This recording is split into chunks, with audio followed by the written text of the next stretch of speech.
สบายดีพบกับชาวปังเลยเนาะมื้อนี้ชาวปังพามากินเนี่ย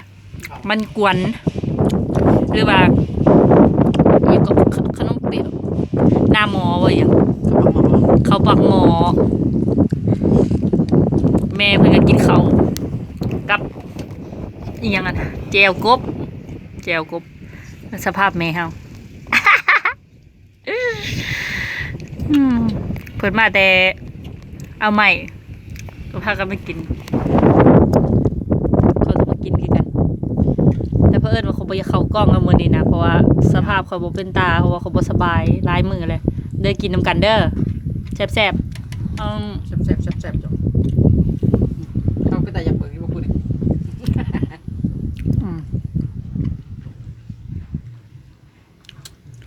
แซ่บแล้ว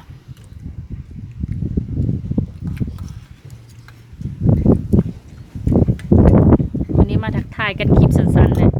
ลมก็แห้งๆหัวลมออกแล้ว ดึงจะปากเขา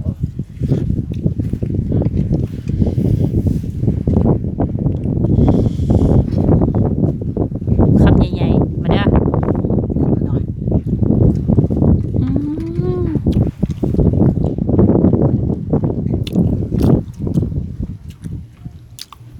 ยักษ์ดำๆมาแล้วหมูนี้แม่เขาคลิปสั้นๆไปให้ชาวปังเศร้าไข่เศร้ายังเลยชาวปังสีเฮ็ดคลิปลงไม่ทำนี่แหละบ๊ายบาย